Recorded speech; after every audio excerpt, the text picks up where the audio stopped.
Você acha que o Big Brother é uma amostragem muito real do que é o Brasil aqui fora, Babu? Ou isso é lenda? Olha, é um pouquinho, né? Eu acho que é um pouco, sim. A minha presença lá também me fez. Eu tive meio esse choque, mas eu fiquei feliz assim, de ter um cara acima da média de idade, né? Morador de favela, artista, né? De um outro perfil, né? Não era o shapezinho, eu não era o namoradinho do Brasil. Mas enfim. Não era para eles, para mim era. Eu acho que sim, é uma maquetezinha, sabe? É uma maquetezinha onde porque eu confrontei pessoas de várias origens, de várias culturas. Já visto a festa junina, era muito engraçado. Uma coisa que para mim, aqui no Rio, a gente usava na festa junina, a Rafa, que era de Goiânia, de Minas, era outra, né? O Prior de São Paulo tinha uma outra referência. Tem essas coisas, essa mistura cultural, essa mistura social e principalmente os debates que geram, né, e dividem opiniões. Eu acho que não diria que seria uma réplica da vida, mas uma pequena maquete, dá para você fazer uma pequena comparação. João, que ficou viciado nessa temporada do BBB, pode me dizer a sua opinião? O Brasil aqui fora é tal qual o Brasil lá dentro, João? Eu acho, Fábio Porchat, que de alguma forma aquilo ali é um microcosmo social que se cria ali. É impossível não ser assim, né? Eu acho que tem um trabalho ali de elencar vidas, histórias, regiões. Claro que a gente não vê ali o Brasil profundo, claro que a gente não vê ali vários lugares sociais que existem no Brasil. Mas o que eu acho sobre o debate, principalmente sobre os debates identitários, por exemplo, quando eu comecei a ver o machismo ser debatido, racismo ser debatido, me deu a impressão, por mais que eu acho que tinham pessoas ali, até pessoas bem próximas ao Babu, que eu não vou citar o nome, mas que tinham conceitos muito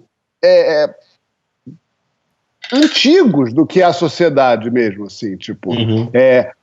Foi dita uma frase ali, por exemplo, que eu acho muito emblemática, que o Prior falou, eu grito com você, sim, eu grito com a minha mãe, que são coisas assim, um pensamento muito tacanho, e é o pensamento da sociedade. Eu acho que sua maioria, assim, eu acho que o debate, por exemplo, sobre machismo e o feminismo tá muito ainda engatinhando. A gente vive um pouco numa bolha que a gente parece que o feminismo está triunfando. Não, as pessoas são machistas raiz, as pessoas são racistas raiz ainda. Eu sinto um pouco, assim, é lógico que é um pedaço do Brasil, porque estamos fazendo no Brasil com brasileiros, mas justamente pelo fato do que o Babu mesmo ressaltou, eu era um shape totalmente diferente, eu era mais velho, o Babu era tão diferente daquele grupo que era tão parecido, que me parece muito fora da realidade do que é o Brasil. Eu não estou nem dizendo do Brasil profundo, eu digo de uma amostragem de um todo, assim. Me parece que é uma bolha que está ali.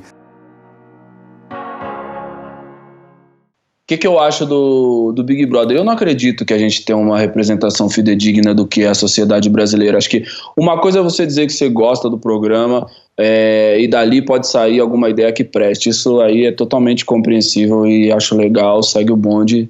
Mas daí a colocar aquele lugar como palco de discussões importantes e que dali... pode se extrair um substrato do que é o que a gente vive na calçada, eu tendo a concordar muito com isso que o Fábio acabou de falar. Acho que a gente tem um abismo. A comparação que eu faço seria mais ou menos com a situação que a gente tem dentro do Congresso brasileiro. Se você olhar dentro do Congresso brasileiro, não existe mulher preta lá, sacou? Não existe homossexual lá dentro. Aquilo ali é um retrato da sociedade do Brasil? De alguma forma, sim.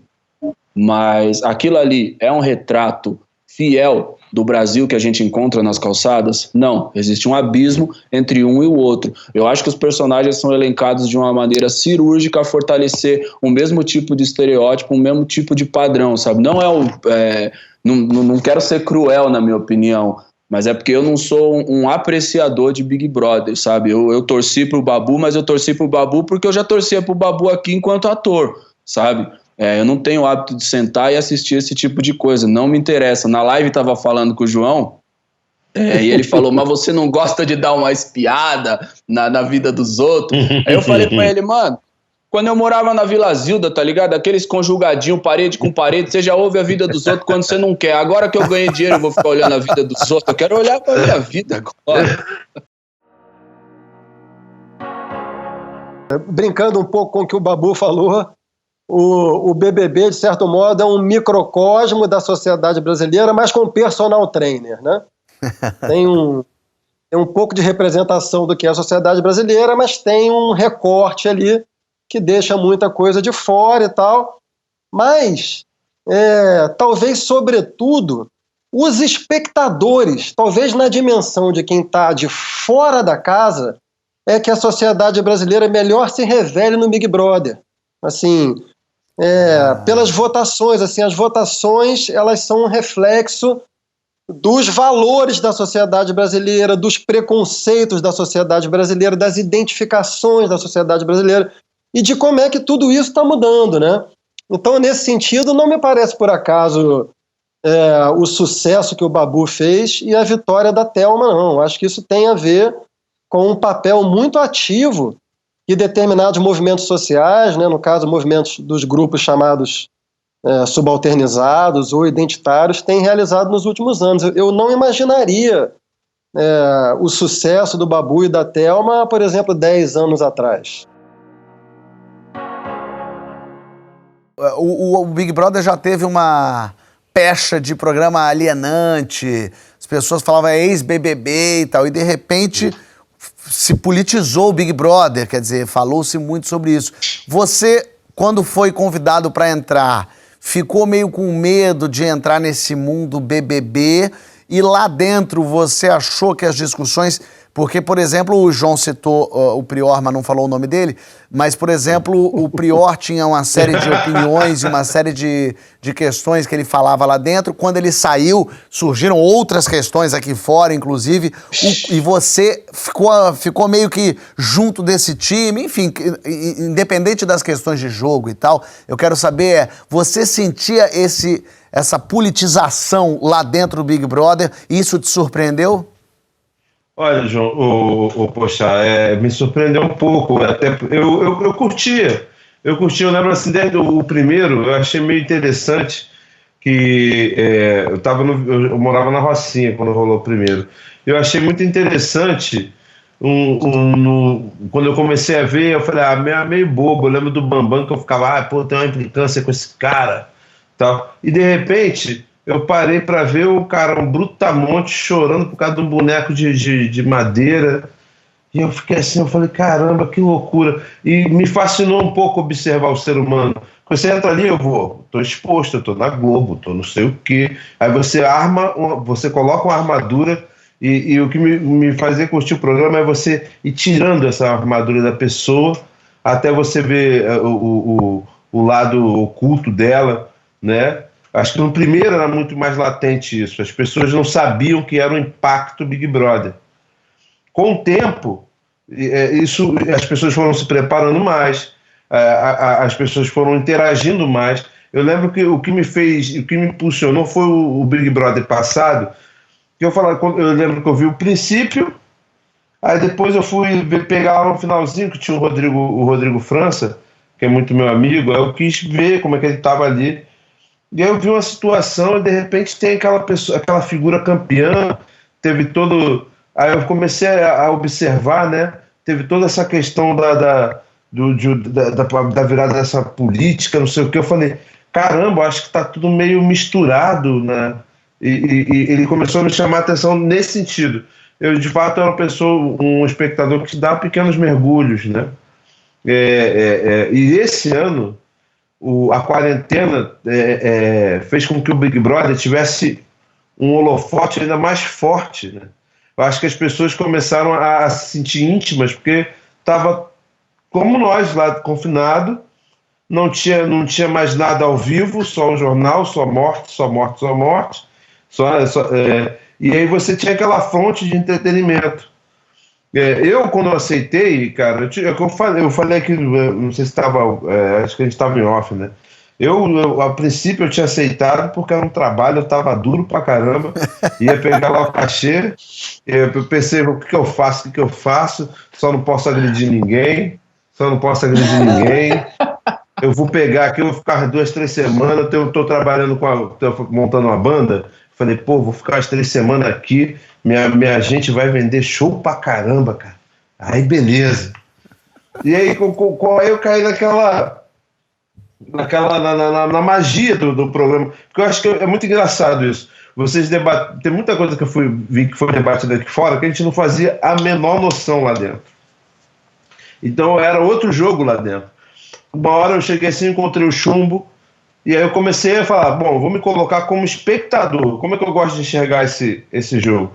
Aí tinha um Chumbo, um surfista de ondas gigantes. Aí eu falei, bom, peraí, eu não sou o único louco, né, que saiu totalmente fora da caixinha e veio parar aqui. O moleque não conseguia ficar preso dentro de um quarto 2 horas, ele começava a dar cabeçada. Eu comecei a querer investigar aquele ser humano, né? Até ele começou a me instigar. Eu falei, por quê? Aí ele começou a falar da relação dele com a natureza e tudo mais. Eu falei, ponto, achei meu lugar aqui, eu vou pesquisar essas pessoas. Já que eu entrei aqui, já que eu vim para a chuva, eu vou me molhar. E eu comecei a pesquisar com aquelas pessoas. E aí eu encontrei o Chumbo, encontrei o PX, mas também eu encontrei muita gente que... Bicho, eu falei assim, caraca, o que eu tô fazendo aqui? Eu vou queimar meu filme no sentido de que eu vou fazer uma merda com uma pessoa dessa aqui. Porque era um universo muito diferente do meu, cara. Era um universo muito diferente. Eu falei assim, eu comecei a pensar, tipo, cara... A gente não é amigo íntimo, né, Pochá? Mas eu fico pensando, quando é que eu vou sentar na mesa pra comer uma pizza com o Pochá? Ele vai ficar olhando pra mim, rindo de mim, não é possível. Sabe como é que eu vou encarar meus amigos ali fora? Como é que eu vou encarar o Emicida? Houve esse momento de dúvida. Eu pensei que eu ia ser muito reprovado por muitos amigos meus, que na verdade depois montaram verdadeiras torcidas. Outra coisa também que eu percebi, quando eu saio pesquisando um pouco, que a minha torcida ela foi formada por pessoas que não são público normal de Big Brother, sabe? Teve vários amigos meus, tem amigos meus que dizem, pô, só você mesmo para fazer assistir Big Brother, que não sei o quê. Eu, na minha vida, eu sempre me arrisquei a entrar nessa... Eu lembro que uma época, a galera, pô, Babu, você tem que parar de ficar aceitando um monte de personagem de bandido e não sei o quê, policial, truculência, violência. Eu falei, galera... É essa janela que estão abrindo para mim, então eu vou entrar pela janela, eu vou abrir a porta e depois entro pela porta principal, não tem problema, entendeu? Total. Então eu sempre tentei reverter. Meu próprio apelido Babu, ele veio de um bullying que eu sofria seríssimo na escola. Meu apelido era Babuíno.